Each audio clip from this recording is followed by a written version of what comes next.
I had barely merged onto Highway 71 when Maria called me crying so hard I could hear her struggling to breathe. "Ma'am," she whispered, "don't go home.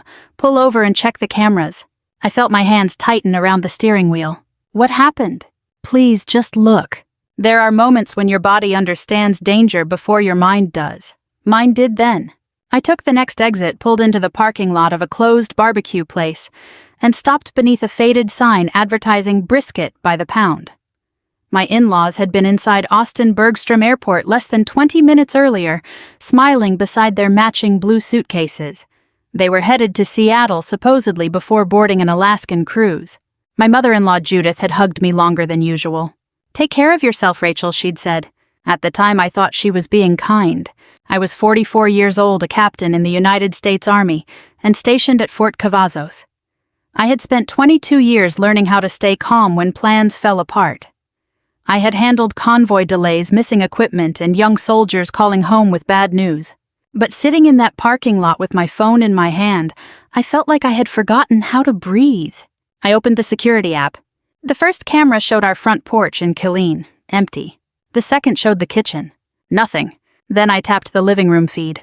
My husband was standing beside the couch with his hands around another woman's waist. Daniel kissed her slowly, comfortably, like this was not the first time. She wore my cream cardigan, the one I kept folded in the hallway closet because the house was always too cold. A half-empty bottle of wine sat on the coffee table. Daniel had opened the good Cabernet my battalion commander gave me after our last inspection. For several seconds I simply watched. Then the woman laughed and touched his face. Daniel smiled at her in a way I had not seen directed at me in years. My phone slipped against my palm. I caught it before it hit the floorboard. "Maria," I said when I called her back, "where are you?" "In the laundry room." "What are you doing there?" "I came back for my blood pressure pills. I heard voices. I thought you came home early." "Can they see you?" "Number. Leave through the garage. Don't take anything except your purse." She hesitated. "Mrs. Morgan, I'm sorry." "Maria, listen to me. This is not your fault." My voice sounded steady. I was grateful for that, even if the rest of me was not. I saved the video to my phone, then sent a copy to my personal email. Training took over. Preserve the evidence. Confirm the facts. Do not rush into a bad situation. Just as I reached for the ignition movement appeared on the living room screen. A blue suitcase rolled into view. The same blue suitcase I had watched my mother-in-law take through the airport doors. Then Judith stepped into my living room laughing. For a second I convinced myself I had to be looking at an old recording. There had to be some explanation. Maybe the airport camera had glitched. Maybe Judith had forgotten something before security and turned back. Maybe I was tired after another long week at Fort Cavazos. Then I noticed the timestamp in the corner. 11:47 a.m. Live. I watched Judith set the suitcase beside the couch while Daniel wrapped an arm around her shoulders. "Well," she said with a grin that was easier than I expected. The woman Daniel had been kissing laughed. "I honestly thought she'd insist on walking you all the way to security." Daniel shrugged. "She never questions family." My stomach dropped. Not because of the affair anymore. Because all three of them were laughing together. Maria had been right. This wasn't some secret relationship my husband had desperately tried to hide. His parents knew. Maybe they had always known. I forced myself to keep watching instead of reacting. Years in the Army had taught me something valuable. Panic makes people careless. Patience lets you see the whole battlefield. Judith looked toward the dining room. "Did Maria leave?" "I think so," Daniel answered. "She cleaned this morning." The other woman frowned. "You're sure she didn't see me?" Daniel waved a dismissive hand. "She's 61. She barely notices anything." I nearly laughed. Not because it was funny. Because Maria had probably noticed more about our marriage than I had. I immediately called her again. She answered on the first ring. "I'm driving," she whispered. "Good. I'm so sorry." "You don't owe me an apology. I should have told you sooner." "Sooner?" There was silence. Finally she sighed. "I've seen that woman before." I closed my eyes. "How many times?" "I don't know exactly." Another pause. "Maybe 6. The number hit me harder than the kiss. 6 visits. Not one mistake. Not one terrible decision. A routine. "You never saw anything inappropriate?" I asked quietly. "No." "So why didn't you tell me?" "I wasn't certain. Mr. Morgan always said she was a client." That sounded exactly like Daniel. Always a reasonable explanation. Always calm. Always convincing. Maria continued. "But today, what changed?" Your mother-in-law hugged her. I didn't answer. There wasn't any introduction, Maria said softly. They already knew each other. That tiny detail somehow hurt more than everything else. Judith hadn't accidentally discovered the affair. She had welcomed it. I disconnected and replayed the footage from the beginning. This time I wasn't watching Daniel. I was studying the room. Coffee cups, 3 of them. A bakery box from Shipley Doughnuts. Fresh. Someone had planned this morning. Then I noticed another camera angle. The driveway. At exactly 11:39 a.m. a black SUV pulled in. Judith and Harold stepped out. No rideshare. No airport shuttle. Harold opened the trunk. Instead of luggage for a 2-week cruise, there were only 2 small carry-on bags. The large blue suitcase had been empty. A prop. They had never intended to leave Texas. I zoomed in until the picture became grainy. Harold shook Daniel's hand. Then he hugged the other woman. Not politely. Like family. A memory surfaced without warning. 3 months earlier, Judith had canceled Sunday dinner because she and Harold were spending the weekend in Waco. Daniel hadn't gone with me to church that morning. He claimed he had an important client meeting. I suddenly wondered if they had all spent that weekend together. How many holidays? How many birthdays? How many times had I walked into a room after everyone had already stopped talking? My phone buzzed. A text from Daniel. Hope your drive back is safe. Love you. I stared at the screen for several long seconds. Then I typed back, just left Austin, see you tonight. 3 dots appeared. Sounds good. I looked back at the camera feed. Daniel smiled as he sent the message. Then he kissed the woman again. And a few seconds later, Judith walked over carrying a thick manila envelope. Across the front, written in black marker, was one word. Attorney. I sat in my truck for another 10 minutes without turning the engine back on. The July sun beat against the windshield and the air conditioner struggled to keep up.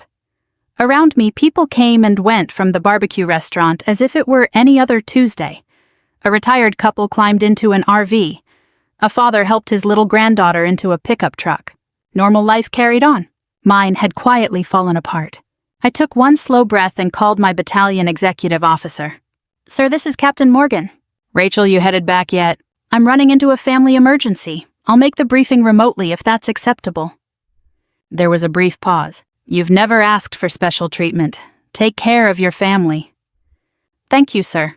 I hung up and immediately called Linda Brooks, the divorce attorney a fellow officer had once recommended after going through a difficult custody battle. Her receptionist answered. I'm sorry, Ms. Brooks is booked all afternoon. It's urgent. What kind of urgent? I looked back at my phone. My husband doesn't know I've discovered something. Within 30 seconds, the receptionist came back. Ms. Brooks can see you at 2 o'clock. I finally started the truck and drove toward Austin instead of Killeen. Linda's office overlooked Lady Bird Lake.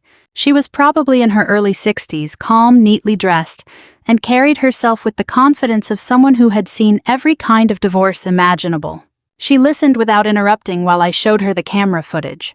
When Daniel kissed the woman, Linda didn't react. When Judith walked into the house, she simply folded her hands. When the manila envelope appeared, she leaned forward. Pause it. I froze the image. Can you zoom in? I enlarged the frame until the writing blurred. Still readable. Attorney. Linda nodded slowly. They're organized. You mean the affair? No. She looked directly at me. I mean whatever they're planning. That sentence landed harder than I expected. She wasn't interested in the cheating. She was interested in the preparation. Linda handed me a yellow legal pad. I want you to think like an investigator. Okay. Not like a wife. That one hurt. Together we began making a timeline. When had Daniel started working late? When had our bank statements stopped arriving by mail? When had Judith suddenly become interested in helping organize our financial paperwork? One memory after another surfaced. About 6 months earlier, Daniel had insisted on switching everything to paperless billing. It'll save clutter, he'd said. I had agreed without thinking. Another memory. Judith had volunteered to keep copies of our house documents inside her fireproof safe because older homes sometimes have electrical fires. At the time, it sounded thoughtful. Now it sounded calculated. Linda circled both events. They were building something. Before leaving, Linda gave me one instruction. Don't confront anyone. I don't think I can pretend. You have to. She slid a business card across the desk. If they're preparing for divorce, they'll expect anger. What won't they expect? A patient woman collecting evidence. Driving back toward Killeen, I stopped for coffee at a Buc-ee's. Normally, I loved wandering through the aisles, picking up beef jerky or pecan pralines for soldiers in my office. That afternoon, I barely tasted the coffee. My phone buzzed. Daniel. "Hey, babe," he said cheerfully. "How's the drive?" "Fine. You still coming home for dinner?" "I should be. Mom and Dad just landed." I nearly laughed. "Landed already?" "Yeah, flight was early." The lie came so naturally. No hesitation. No stumble. Nothing. After we hung up, I pulled into a quiet parking space and reopened the driveway footage. The timestamp was unmistakable. At 11:39 a.m., my in-laws had walked into my house. At 11:52 a.m., Daniel had texted me that they were boarding. Now barely 2 hours later, he claimed they'd already landed. 3 impossible stories. One confident liar. I started the truck again. Then another thought hit me. If Daniel was willing to lie this casually about something I could eventually verify, what else had he already hidden? That evening, after logging into our joint investment account for the first time in months, I found my answer. Nearly $186,000 was gone. I stared at the screen until the numbers stopped looking real. $186,247.18. That was how much had disappeared from one of our joint investment accounts. Not withdrawn all at once. Transferred. Small amounts over nearly 8 months. $10,000 here. $15,000 there. $25,000 after Christmas. Each transaction had a bland description like portfolio adjustment or asset reallocation. If I hadn't been looking for trouble, I probably never would have questioned any of it. I took screenshots of every page before logging out. Then I sat at my kitchen table listening. The house was quiet. Daniel was upstairs taking a shower, humming to himself. Just an hour earlier, he had kissed me on the forehead and asked if I wanted grilled salmon for dinner. I had smiled. "That sounds nice?" The words tasted like cardboard. For 18 years, I had believed I knew this man better than anyone. Now I wasn't sure I had ever really known him at all. The next morning, I drove back to Austin before reporting to Fort Cavazos. Linda already had a legal assistant waiting with a checklist. Today, she said, "We collect facts. Feelings can wait." It sounded cold. Oddly enough, it helped. We spent nearly 3 hours going through every account I could remember. Checking. Savings. Retirement. Brokerage. College savings for our niece whom we'd promised to help through nursing school. Linda frowned more with each document. "Rachel, has your husband always handled the finances?" "Mostly." "And you trusted him?" "Completely." She nodded without judgment. "That's common." Then she turned her computer screen toward me. I searched Bell County property records. 3 properties appeared. Our home, a small rental house, and a lake cabin outside Burnett. I blinked. "We don't own a cabin." Linda pointed at the ownership history. "No." She paused. "But Daniel did. According to the records, he had transferred the cabin to Judith for $1 6 weeks earlier. $1. I actually laughed. Not because it was funny, because it was so absurd. "You don't sell a lake house for $1. "No," Linda agreed. "You hide it." That afternoon, I met Maria at a small cafe in Harker Heights. She looked exhausted. "I hardly slept. I know the feeling." She wrapped both hands around her coffee cup. "I keep wondering if I should have said something months ago." I reached across the table. "You told me the moment you knew." "I suspected." "That's different." She looked down. "I've worked for your family for 10 years." "No." She looked confused. "You've worked for me." Her eyes filled with tears. "I couldn't betray you." "You didn't." For the first time in 2 days, I felt something besides anger. Gratitude. Without Maria, I would still be living inside Daniel's carefully built illusion. Life on base continued as if nothing had changed. Morning formation. Staff meetings. Equipment readiness reports. One afternoon, a young lieutenant complained because a supply shipment was arriving 2 hours late. Normally, I would have smiled. Instead, I found myself thinking how strange life was. One part of my world was collapsing. The other expected me to discuss fuel inventories and maintenance schedules. Somehow that routine became comforting. The Army didn't care about my marriage. The Army simply expected me to do my job, and I still could. That Friday evening, Linda called. "I have good news and bad news. I'll take the bad first. I believe Daniel intends to file for divorce." I wasn't surprised. "And the good? He's already chosen the timing." "What do you mean?" "He isn't planning to serve you now." A chill ran through me. Linda continued.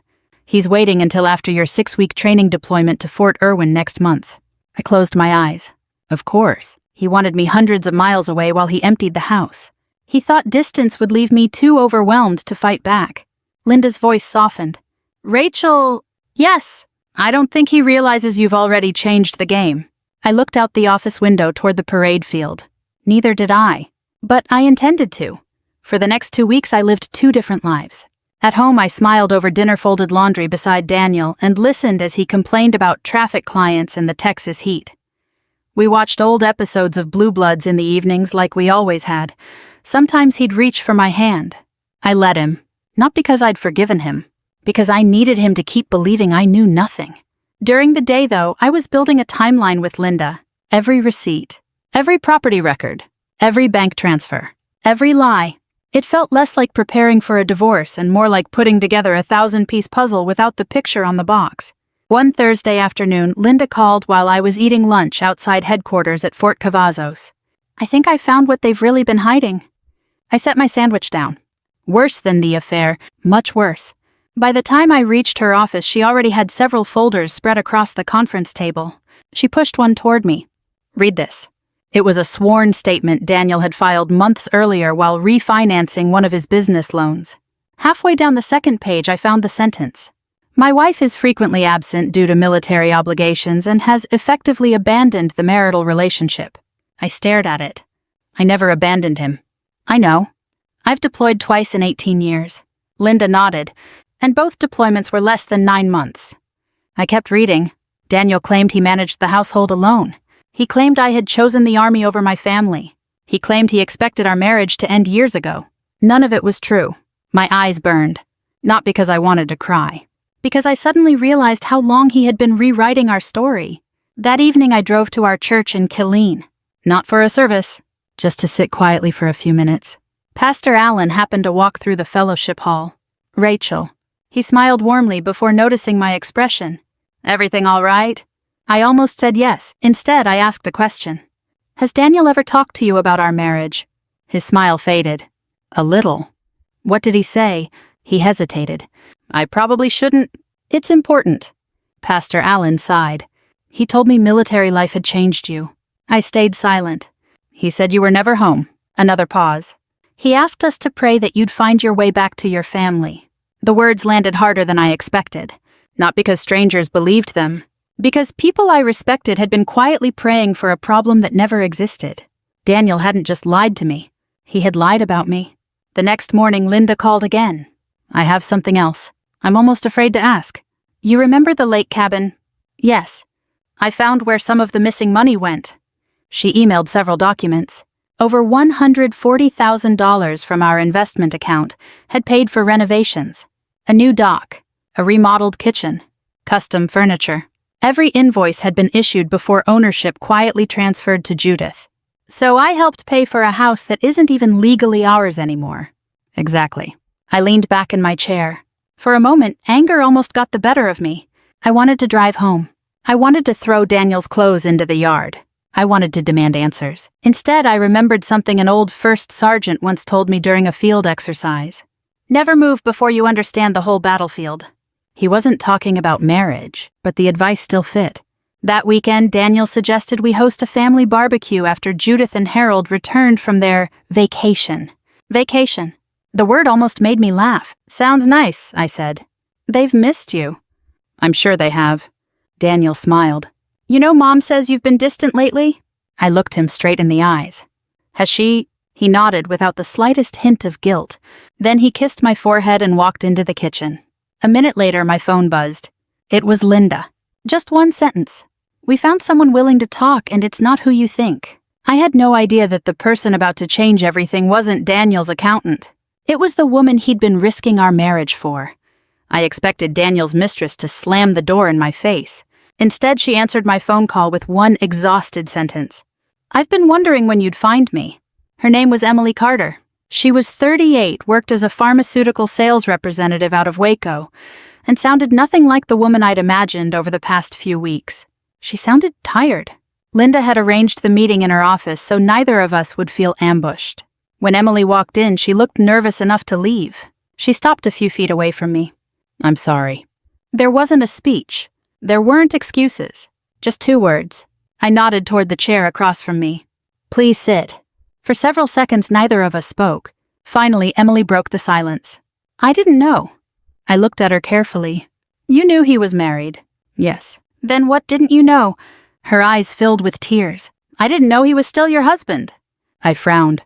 He told me the divorce was finished last winter. I exchanged a quick glance with Linda. Emily reached into her purse and placed several printed emails on the conference table. He said you refused to sign the paperwork. Another page. He told me you'd already moved on to the base permanently. Another. He said you hadn't shared a bedroom in over 3 years. Each lie felt strangely smaller than the last. Not because they didn't matter, because Daniel had been telling so many of them that he could no longer remember which version belonged to which person. Emily looked directly at me. I asked why he still wore his wedding ring. What did he say? He said taking it off would create problems with clients. I couldn't help it. A short laugh escaped me. The first real laugh I'd had in weeks. Emily smiled weakly. I know how ridiculous that sounds now. No. I shook my head. It sounds exactly like something Daniel would say. For the first time that afternoon, the tension eased. Not much. Just enough for both of us to breathe. Linda spent the next hour asking careful questions. When did the relationship begin? About 11 months ago. Did you ever meet Daniel's parents? Emily nodded. Several times. My stomach tightened. How did he introduce you? She looked embarrassed. As the woman he'd marry after the divorce. I looked down at the table. There it was. Confirmation. Judith and Harold hadn't simply tolerated the affair. They had encouraged it. Emily continued. They invited me to Thanksgiving. I slowly lifted my head. Thanksgiving. I thought, you were visiting relatives. Last Thanksgiving. I'd spent 4 days at Fort Bliss helping coordinate emergency logistics after severe flooding in West Texas. Daniel had told me his parents decided to keep the holiday small because everyone was tired. Instead, they'd celebrated with her. As painful as the conversation was, something unexpected happened. I stopped seeing Emily as my enemy. She had believed a different set of lies than I had. We weren't competing. We had both been manipulated by the same man. Linda finally leaned back. Emily, would you be willing to testify if this goes to court? She didn't answer immediately. She stared out the window toward Lady Bird Lake. Then she nodded. Yes. Why? Emily folded her hands. Because yesterday I found out he proposed to another woman. Linda and I both looked up. Emily gave a bitter little laugh. I guess neither of us was the only one. For the first time since all this began, Daniel's carefully controlled world showed its first real crack. He hadn't just betrayed one woman. He'd been juggling 3, and none of them knew about the others. As Linda quietly gathered the documents into a folder, she looked at me and said, Rachel, I've handled divorce cases for 32 years. She paused. I've never seen someone destroy his own case this thoroughly. If someone had told me a month earlier that I'd be sitting in the same room with my husband's mistress sharing coffee and comparing notes, I would have thought they were out of their mind. Life has a strange sense of humor. By early August, Linda had scheduled Daniel's deposition. It wasn't the trial yet, just sworn testimony before both attorneys. Still, every answer would matter. Linda had one instruction for me. Say as little as possible. I can do that. I know you can. That's why I'm counting on it.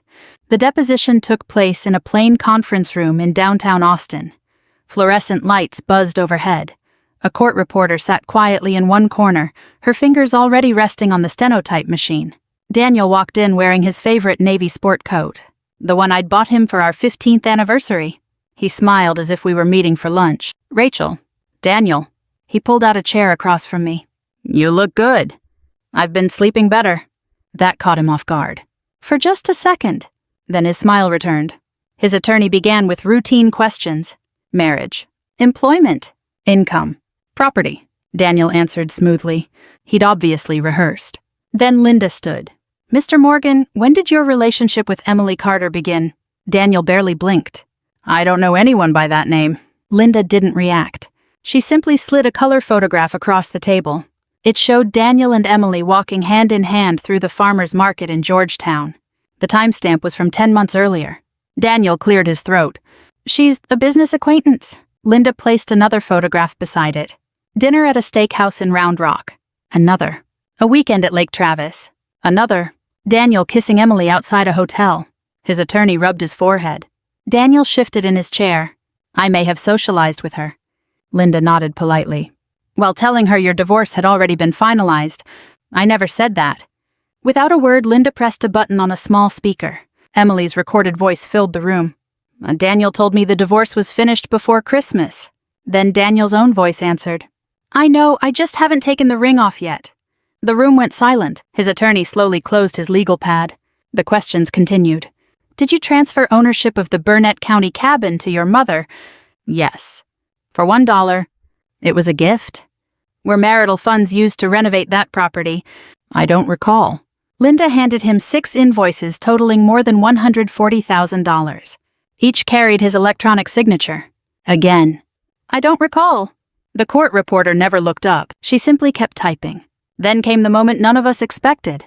Linda asked one simple question. Mr. Morgan, how many romantic relationships were you involved in during the past year? Daniel sighed dramatically. My private life isn't relevant. It is today. He glanced toward me, then toward his attorney. Finally, he answered, 1. At that exact moment, the conference room door opened. Emily walked in. Daniel's face turned completely white. I was asked to wait outside until now, she said calmly. She looked at him for several long seconds. Then she asked the question I'd been wondering myself. Daniel? Her voice was steady. Which one of us were you planning to marry? Daniel opened his mouth. Nothing came out. Emily smiled sadly. You told me Rachel was gone. She looked at me. I'm sorry. Then she looked back at Daniel. And last week I learned you proposed to another woman in Dallas. His attorney dropped his pen. Even the court reporter paused for the first time all morning. Daniel finally whispered one word. But there was nothing left to say. For the first time since this nightmare had begun, the man who always had an explanation had run out of lies. The divorce hearing was scheduled for a Wednesday morning in early September at the Bell County Courthouse in Belton. I woke before dawn, just like I always did on duty days.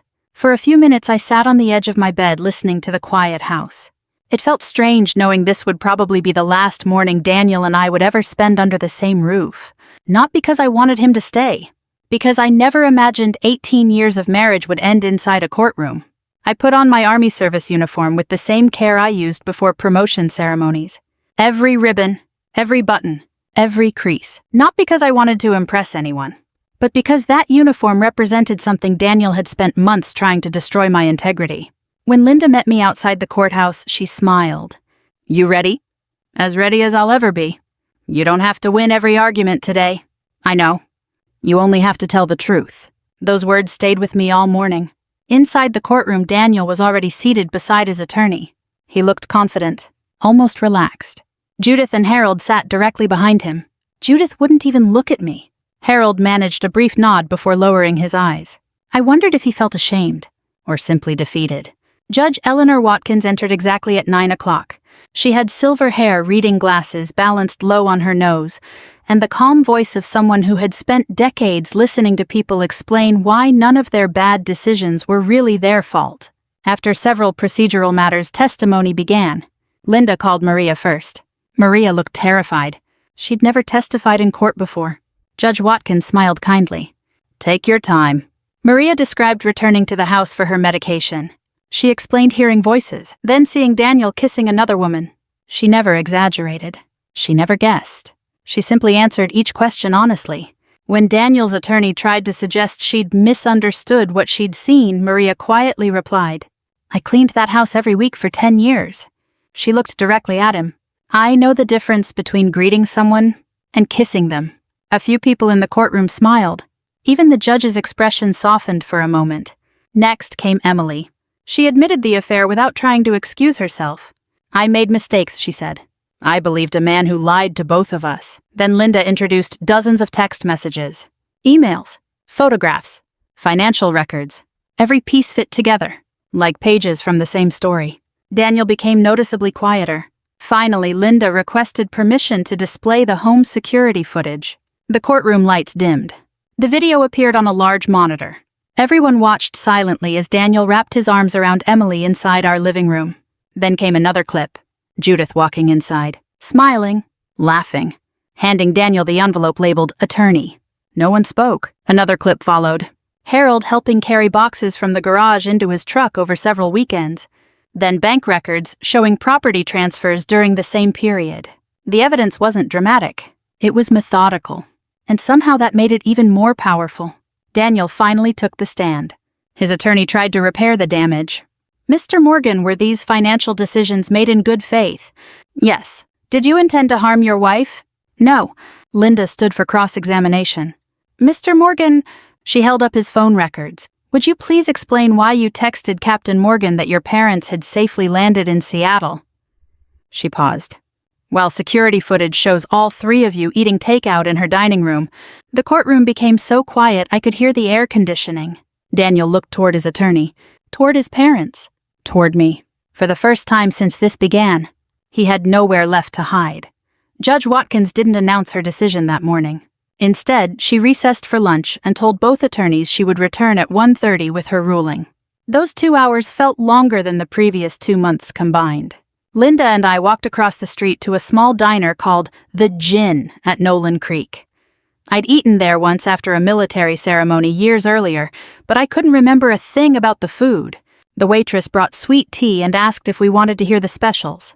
Linda smiled politely. We're still deciding. As soon as the waitress walked away, she looked at me. How are you holding up? I stared out the window. I thought I'd feel angry. And I mostly feel tired, she nodded. That's more common than you think. For the first time since Maria's phone call, I realized revenge had quietly stopped being my goal. I didn't need Daniel to suffer. I needed the truth to matter. That was different. When court resumed, every seat in the gallery was occupied. Word had spread through the courthouse that this wasn't just another divorce case. Judge Watkins adjusted her glasses and opened a thick folder. I have reviewed the testimony, financial records, electronic communications, and video evidence submitted by both parties. Her voice remained calm. The court finds overwhelming evidence that Mr. Morgan intentionally concealed marital assets, misrepresented financial information, and transferred jointly owned property in anticipation of divorce. Daniel slowly lowered his head. His attorney closed his eyes. Judge Watkins continued. The transfer of the Burnett County property to Judith Morgan for $1 is declared a fraudulent conveyance. Judith gasped. The judge didn't even look up. Ownership will immediately revert to the marital estate pending final distribution. Linda quietly squeezed my hand beneath the table. The ruling continued for nearly 20 minutes. Every hidden transaction was addressed. Every unexplained transfer. Every attempt to move money beyond my reach. The judge ordered Daniel to reimburse the missing investment funds, including the money spent renovating the lake cabin. She awarded me the marital home in Killeen. Daniel would keep his financial planning business, but only after paying a substantial equalization settlement and covering most of the legal fees because of his misconduct during discovery. Then came something I hadn't expected. Judge Watkins looked directly at Daniel. Marriage sometimes fails. She paused. Dishonesty is what turned this case into something far more serious. No one spoke. Not even Daniel. Outside the courthouse, the Texas heat hit us like an oven. Daniel hurried toward the parking lot without saying a word. Judith called after him. He kept walking. Harold lingered behind. For a moment I considered leaving. Instead, I waited. He slowly approached me. I owe you an apology. His shoulders looked smaller than I remembered. I should have stopped this. I didn't answer. I told myself it wasn't my business. He looked toward the courthouse. It became my business the day I stayed quiet. I believed he meant it, but some apologies arrive too late to repair what's broken. I hope you find peace, Harold. He nodded once. So do I. Then he walked away. Before we reached the parking garage, I stopped. Linda. She turned. I'd like to do something. What is it? I smiled for the first time in weeks. I want to pay off Maria's mortgage. Linda laughed. I had a feeling you'd say something like that. Maria had spent 10 years helping take care of my home. When my world fell apart, she chose courage over comfort. No court order could repay that, but maybe kindness could. As I started my truck, my phone buzzed. It wasn't Daniel. It wasn't Judith. It was a text from Maria. How did everything go? I smiled and typed 4 simple words. The truth won today. 6 months later, I found myself driving back to Austin Bergstrom International Airport. The morning looked almost identical to the day everything had changed. The same stretch of Highway 71, the same rolling Texas hills, even the same radio station playing old country songs, only this time I wasn't rushing anywhere. I was picking up my younger sister Claire, who was flying in from North Carolina for Thanksgiving. As I pulled into the arrivals lane, I realized something that surprised me. My hands weren't shaking anymore. The airport no longer reminded me of betrayal. It reminded me of survival. Life had settled into a new rhythm. I was still serving at Fort Cavazos, though I had recently accepted a promotion that came with more responsibility and a small office overlooking the motor pool. The work kept me busy. The soldiers kept me grounded. Every morning started the same way. Coffee before sunrise, physical training, morning briefing, paperwork that somehow multiplied overnight. It wasn't glamorous, but it was honest. After everything that had happened, honesty felt like a gift. Maria still worked for me. Although if you asked either of us, we'd probably say she was family now. The day after the divorce became final, I surprised her with an envelope. Inside was the paperwork showing her mortgage had been paid in full. She cried before she even finished reading it. "Rachel, you spent 10 years taking care of my home." She shook her head. "I only did what anyone should do." "No."